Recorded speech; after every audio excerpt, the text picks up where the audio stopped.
സഖാവ് V S Achuthanandan അതിസമർത്ഥനായ രാഷ്ട്രീയ പ്രവർത്തകനും കമ്മ്യൂണിസ്റ്റ് പാർട്ടിയുടെ സംഘടനാ നേതാവുമായിരുന്നു.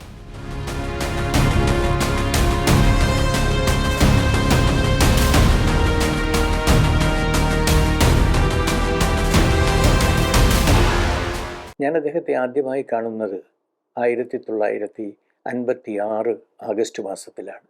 ഞാനന്ന് ആലപ്പുഴ ST കോളേജിലെ വിദ്യാർത്ഥിയാണ്. അന്ന് വി എസ് അച്യുതാനന്ദൻ പാർട്ടിയുടെ ആലപ്പുഴ ജില്ലാ കമ്മിറ്റി സെക്രട്ടറി ആയിരുന്നു. ഞങ്ങൾ വിദ്യാർത്ഥികളുടെ യോഗം അദ്ദേഹം പലപ്പോഴും വിളിച്ചു കൂട്ടാറുണ്ടായിരുന്നു. 1956 ഡിസംബർ മാസത്തിൽ ഞങ്ങൾ 15 വിദ്യാർത്ഥികളുടെ യോഗം അദ്ദേഹം വിളിച്ചുകൂട്ടി.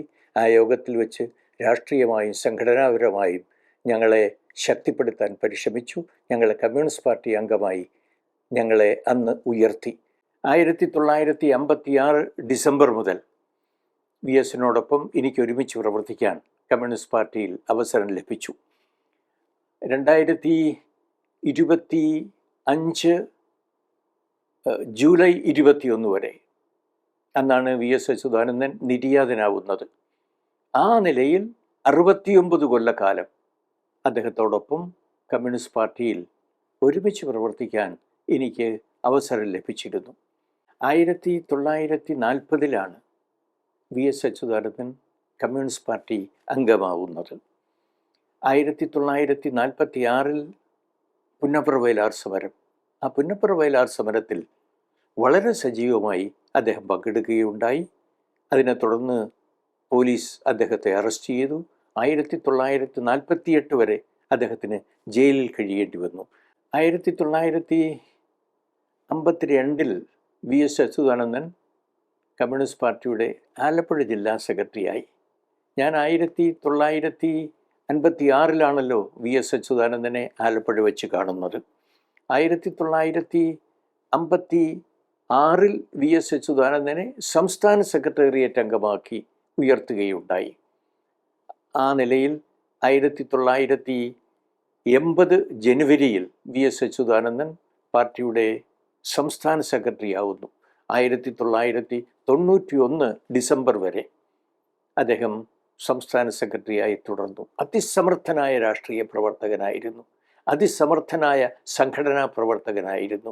ആ നിലയിൽ ജനങ്ങളെ അണിനിരത്താനും ശക്തിപ്പെടുത്താനും പരമാവധി അദ്ദേഹം ആ കാലത്ത് പ്രവർത്തിക്കുകയുണ്ടായി. 1958 ഏപ്രിൽ മാസത്തിൽ പാർട്ടിയുടെ 5ാം കോൺഗ്രസ് അമൃത്സരസിൽ വെച്ച് ചേർന്നു.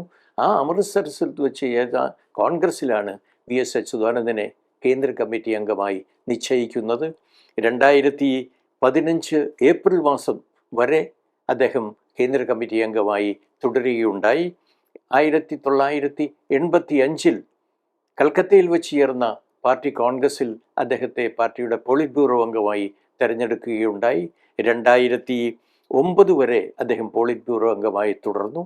ഞാൻ നേരത്തെ പറഞ്ഞല്ല, 1985 ഡിസംബർ മാസത്തിൽ വി എസ് അച്യുതാനന്ദനെ പാർട്ടി പോളിറ്റ് ബ്യൂറോ അംഗമായി നിശ്ചയിക്കുന്നു.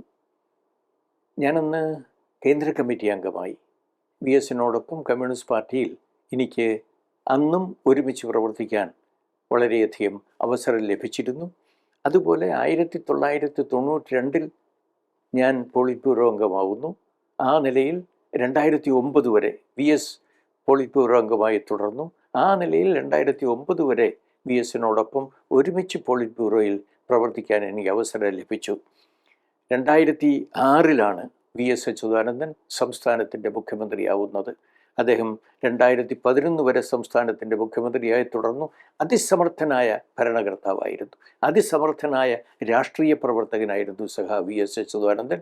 അതുപോലെ രാഷ്ട്രീയ പ്രവർത്തനങ്ങളിൽ അദ്ദേഹം വളരെ സജീവമായി ദീർഘകാലം പ്രവർത്തിക്കുകയുണ്ടായി.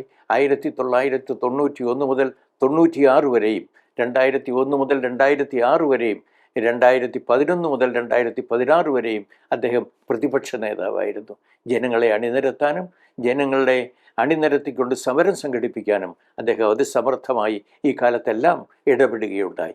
ആ നിലയിൽ ഏറ്റവും പ്രധാനപ്പെട്ട രാഷ്ട്രീയ സംഘടനാ പ്രവർത്തകനായിരുന്നു സഖാവ് വി എസ് അച്യുതാനന്ദൻ. അതിസമർത്ഥനായ ആ രാഷ്ട്രീയ പ്രവർത്തകനും ഭരണകർത്താവും സംഘടനാ പ്രവർത്തകനുമായിരുന്നു വി എസിനെ പറ്റിയുള്ള ഓർമ്മകൾക്ക് മുമ്പിൽ ഞാൻ അഭിവാദനങ്ങൾ അർപ്പിക്കുന്നു.